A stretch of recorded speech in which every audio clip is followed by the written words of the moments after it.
What's going on, guys? I'm FlynnMasters, and today I'll be ranking every cast in Hell's Kitchen history from the most to least talented. So obviously I've made a top 5 list for most talented and least talented cast along with Black Jackets, but I've obviously never done a full-on ranking of each cast based on talent, so I figured that'd be a fun video to do before my retirement. And again, obviously this is a talent ranking, so I won't be factoring in the personalities. And with all that said, let's get right on into it with the least talented cast in Hell's Kitchen history, in my opinion. And that is still the cast of Season 8. And like I've said multiple times, you could absolutely argue some of the seasons above it should be worse, specifically the next one we'll be talking about. But the thing is for me is that not only are there more chefs this season than that season, but all the 16 chefs here are actually pro chefs, unlike the season we'll talk about. Although it's easy to think otherwise. But yeah, I won't be the dead horse too much on this one, as there are literally only 2 truly good chefs this season in Russell and Julian, who even then were absolutely dreadful as leaders. And due to that, Nona, a decent to maybe, good chef at best, essentially fell into a win. The likes of Trev, Sabrina, and Gail are some of the worst Black Jackets ever. Vinny, Robin, Boris were pretty bad considering how far they made it. And we have some literally all-time bad chefs, Melissa, and of course the biggest donkey in Hell's Kitchen history in Raj. And it's just so bad all the way around, and is in my opinion the least talented cast in Hell's Kitchen history. At number 22 is Season 2, as I'm sure most of you figured. And yeah, same thing here, an absolute dreadful cast with only 2 good chefs. However, while you could argue the services and general mistakes were all around worse, like I said, half this cast weren't actual pros. And the fact that there were simply less chefs as well in this season compared to Season 8, it's just, less chefs means less bad chefs, so it's a better ratio.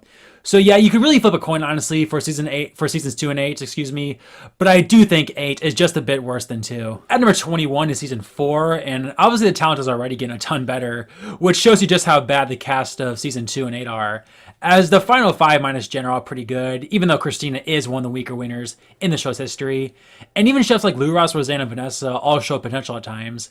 But yeah, just so many bad services this season. The likes of Jen and especially Matt are some all-time bad Black Jacket chefs. Jason and Sharon are some all-time pathetic early boots. Even the good chefs this season, and Corey, Petroza, and Bobby, all had their bad moments. So while this cast is honestly leaps and bounds above seasons 8 and 2, I still think it is really bad in general. And again, due to at this point all the casts being professionals and bigger than the next season we'll talk about, that's why it lands here at number 21. And speaking of that season, at number 20 is the OG cast of Season 1. And one could absolutely argue this season should be, at the very least below Season 4, as there was literally not one good service all season. But like I said, only 3 chefs this season were professionals. And you know what? I say at least a third of the cast, if not more, was actually pretty, maybe not amazing, but pretty decent. Like, obviously, Michael and Ralph is a pretty good finale pair. Elsie had quite the good underdog run. And even early boots like Chris really didn't do much of anything wrong to get eliminated. And I think Caroline has, some of the best potential from a first boot ever. So, while maybe on just pure performance, you could literally argue this being the least talented season, I do think damn near half this cast was either decent or had potential. And that's why Season 1 lands here at number 20. We move on to number 19, and we go from a cast of 12 to a cast of 20. And the sad thing is, very few chefs from this cast are very good, with that being the cast of Season 11. Now, I will say, while there were very few standout great chefs, nobody was truly, that bad other than Danielle and Jeremy, as opposed to, the seasons we talked about, where there are, some really bad chefs all around, and for that matter, a lot of bad services. Even, someone like Seabass, I think, had some potential as a cook, just obviously was completely aloof in the kitchen, and just in general as a serious person. But yeah, this is the definition of an inconsistent season. Dan had his highlights, but was mostly awful. Ray had his good and bad moments. Nedra had her good and bad moments. Michael, I think he was eliminated too soon. He wasn't perfect by any means, despite having a big mouth. Barrett Liddy almost killed people at 2 different times. It's just not great. Even the late gamers don't stand out as much as other seasons. Obviously, Zach's downfall is really bad. Susan is a pretty bad Black Jacket chef. Janelle is an average winner, even though I think she's better than some people, than other people give her credit for. And even Mary, as great as her comeback was, for all intents and purposes, she could have easily been an early boot. Not only that, but there was I kind of said earlier, there weren't, the services, weren't nearly a standout bad. Obviously they were better than the likes of Season 2 and 8, but, there was still plenty of bad services this season where both teams, whether it was a bad service on the blue side or red side or both, there was plenty of bad services. So yeah, with a cast this big, yet very little talent to show for, I feel I have no choice but to rank it as a bottom 5 season talent-wise. At number 18 is a cast who I want to put much lower, but is saved by a pretty damn good Black Jacket group, with that being the cast of Season 16. And even more so than the Black Jacket group, the final 3, and especially of Heather, Ryan, and Heidi, is one of the best final 3s ever. And as well, Kim was a great underdog. Heck, well, I hate to say it, Angie probably should have been a Black Jacket chef this season. But what really drags the season down, of course, what a surprise, is the season 16 blue team.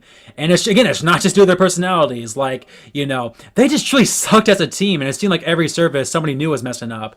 They got kicked out six times. And even the ladies that tried to help them when there were switches, including the winner of the season, they couldn't do much of anything to help them either. Just absolutely insane. And the red team wasn't flawless either, and I actually think Gia is the worst chef in general this season as the highlight.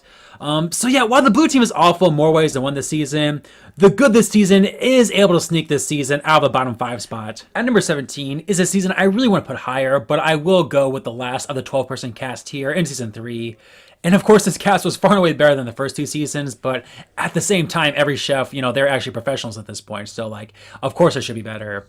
And while the 12-person cast, helped seasons 1 and 2, rank a little higher than the seasons I was comparing them to, that actually hurt season 3 in this case, as, at least, compared to the seasons above it, there's just not quite as many good chefs to talk about, so it's kind of a catch-22. And hey, while this is a much better season talent-wise, it's still obviously not great by any means, as those early services especially were very reminiscent of the first 2 seasons. You have Melissa's complete downfall and Josh making as far as he did. That alone really knocks down the season. And even someone like Bonnie, who was a good chef, is a weak runner-up in the grand scheme of things. Jazz, a third placer, literally almost killed someone along with Joanna in that infamous third service. So yeah, while the season may look top tier when comparing it to seasons 1 and 2, I gotta be objective, and overall, it's just not that great. And it lands here at number 17. At number 16 is a season that was actually my bottom 5 in my original video. I'm obviously a lot higher on it now, but still pretty low for good reasons, with that being season 15. And the thing that sticks out is that there's no true dominant chef this season, and there's a reason why every chef was nominated at least once. Even looking at the Black Jacket Brigade, Manda was inconsistent at times, Jared had his very bad moments, Ashley looked she wasn't awful all the time, but when she did mess up, not turn the stove on, that looked bad for a third placer. Kristen got off to a slow start, and Ariel damn near, didn't even make it to the top 9. This season is just flat out inconsistent, but that does imply, though, that there are good moments here and there, and I think in retrospect, this cast just simply isn't as weak as the ones below it. At number 15 is the cast of season 9. Now, I will admit, it may be unfair, to really put the season so low and judge it as a whole, as obviously a lot of chefs who may have had a potential were eliminated over Elise. But even then, other than Jennifer, you could at least make a case for why they went home. And again, that's coming from me, an avid Elise hater. That should tell you how little faith I have in the likes of, Gina, Natalie, and Elizabeth. But that's just the tip of it all. The early boosts this season are dreadful. Chefs like the mentioned Natalie and Jonathan have bad downfalls. Tommy is a pretty bad Black Jacket chef, despite me loving him. There's just not much good about this season, other than Jennifer, Paul, and Will, who truly carry this cast on their backs, with Will especially being the sole reason why this season isn't ranked even lower, as he is the best line cook in Hell's Kitchen history. At number 14 is a season very similar to season 9, with that being season 10. And once again, just so many bad services here, and for that matter, a ton of kickouts. Now, I will say, I feel this cast had a bit more potential than season 9. To be fair, it's simply easier to judge that. As, the trio of, for example, Guy, Roshni, and Patrick showed potential at times. Kimmy, as much as we laugh at her, and, especially how she went home, she was a pretty damn good chef all season. Brian had his moments, so that's all good. But yeah, the big thing here is it's the big 4 that really carries the season, as opposed to a big 3 in season 9, with that being the final 4. With the final 3 not being nominated one time between them all season. And Barbie was, pretty much right on their level after a slow start. So it's not much, but I feel season 10 is just slightly more talented than 9. At number 13 is a season I really debated on what to do with, as despite all the good from the season, especially during its time period, there's just simply too much bad here, with that being season 5. And I've highlighted them before, but the trio of Colleen, Seth, and Lacey are some of the most notorious donkeys in the show's history, even though the latter wasn't really that bad, especially, as a line cook. This was Ingrid Gordon Ramsay for a reason, though. A lot of pretty bad chefs and moments this season. I will say, though, there were chefs who had a lot of potential here, as Coy and LA are pretty decent, and especially LA. If she wasn't a complete mouse in the kitchen, she almost certainly gets a Black Jacket. And while chefs like Andrea and Ben made it farther than they should have for sure, you had to still respect the hell out of their determination. Robert was decent, and the big thing that makes this season damn near in the top half of my list is the final 2 of Paula and Danny, an all-time great final 2 for a reason, with just how dominant both were as chefs. So like I always say about the season, I tend to be a bit nicer towards it given how it's easy to think of the season as angry Gordon Ramsay and thus rank it lower than it should be due to all his crazy moments and just yelling at the chefs. But I do think behind all the crazy moments, there is some talent as well. And so I think 13 is a good spot for season 5. At number 12 is season 7. And while not a great season by any means, I think a big reason why the season is so forgettable for a lot of people is due to the season just simply being better talent-wise than most seasons from the early era of the show. In fact, as you can see, this is the highest ranked season out of the first 10. And a lot of that is mostly due to the blue team. Chefs like Ed, Jay, Jason, Autumn, and Benjamin early on really carried that team to some of the best services of the early seasons. And even on the red side, like, yeah, while they didn't win one service all season, it's not like it's all totally bad. Like, it literally produced a winner, for God's sake. You know, Nelka was damn good until obviously her notorious meltdown.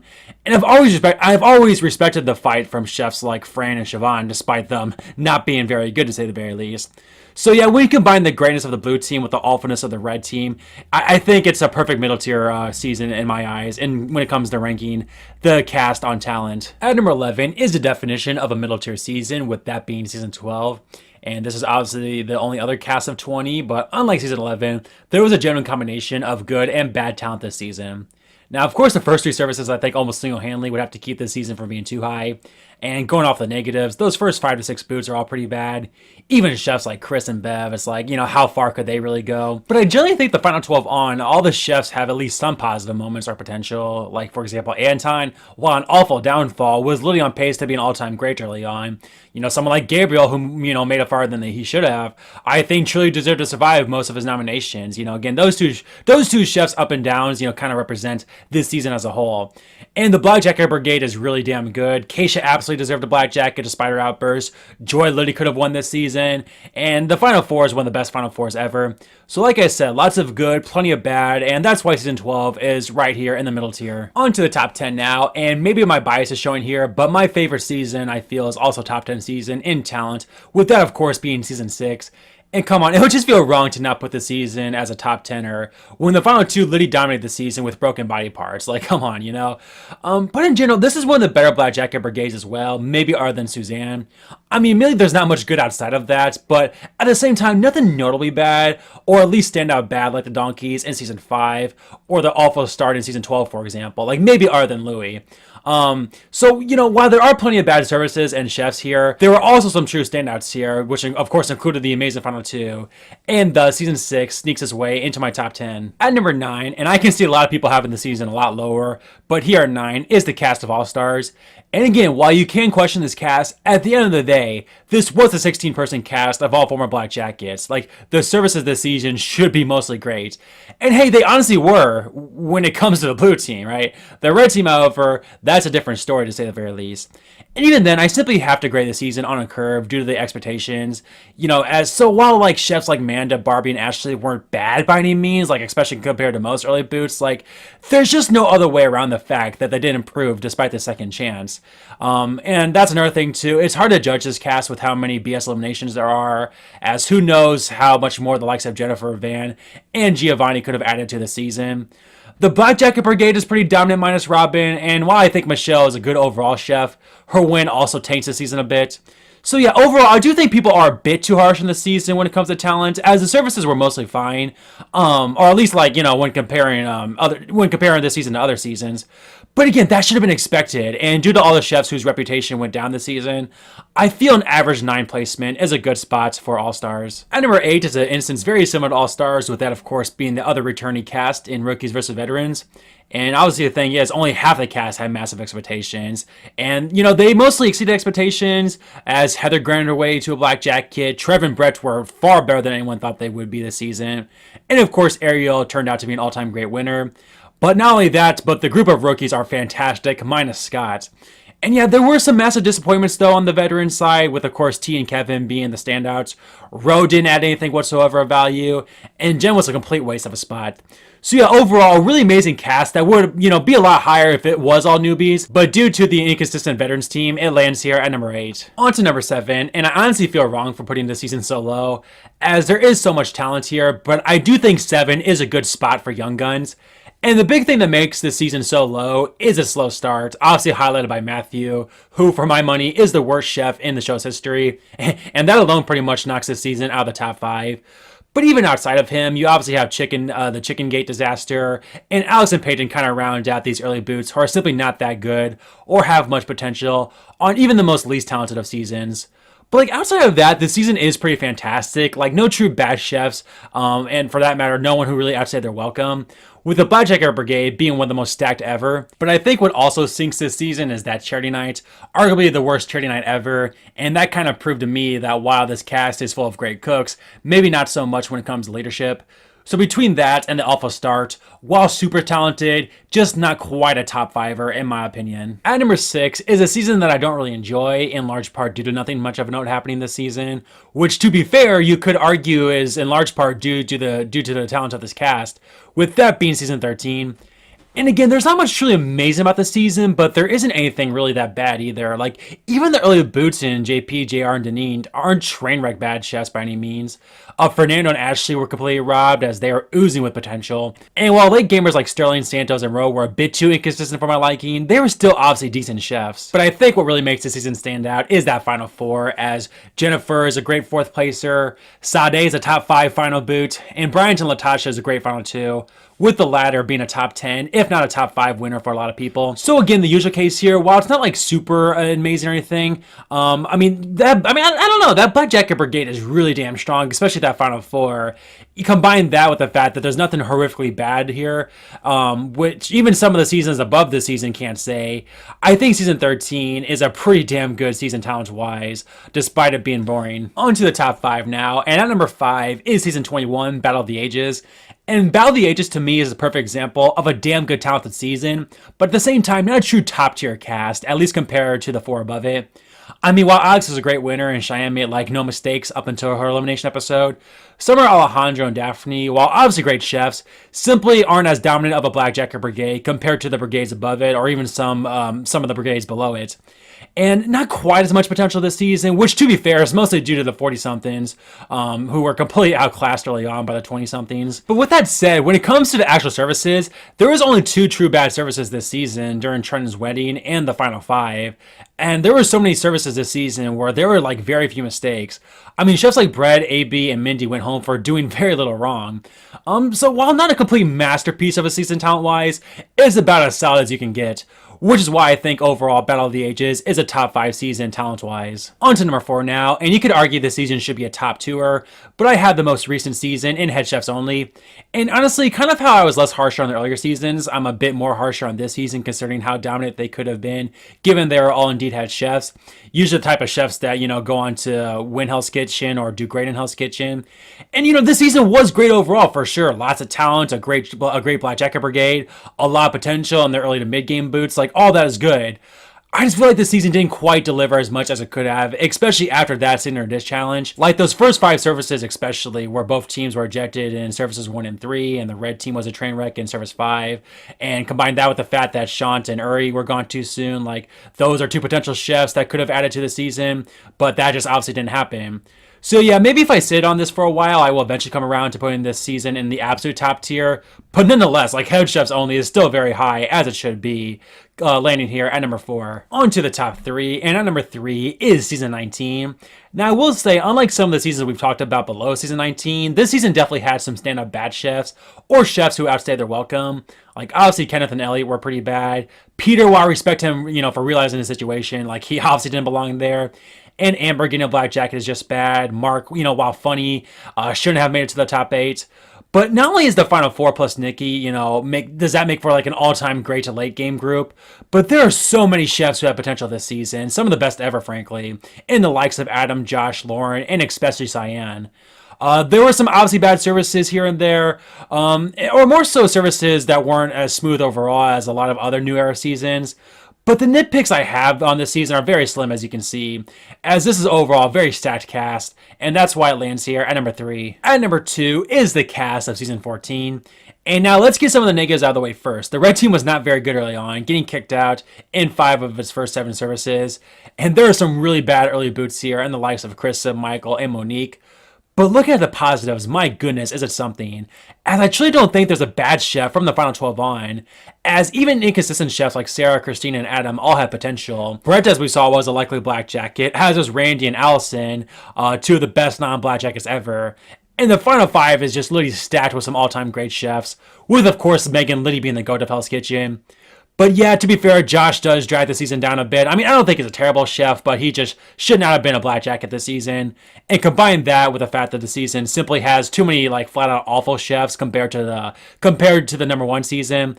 And that's why season 14 is the runner-up when it comes to this talent ranking. But to me, the most talented season in Hell's Kitchen history is the cast of season 22, The American Dream. And like, are there any truly bad chefs here besides Tad and maybe Mateus? Like, early boots of Melissa and Claudia were eliminated for more so the personality as opposed to cooking. And those mid-game boots, maybe other than Jermaine, could have been a black jackets on a ton of other seasons, but just had no chance with how stacked the top 8 is. And yeah, Danya is another all-time great black jacket, non-black jacket, excuse me. Should have been a black jacket. And while Jason obviously outstayed his welcome, he still had his good moments. And of course, the Black Jacket Brigade is just completely insane. Literally only one nomination between the 6 all season for elimination, with Jonathan and Ryan topping it out as an incredible final 2.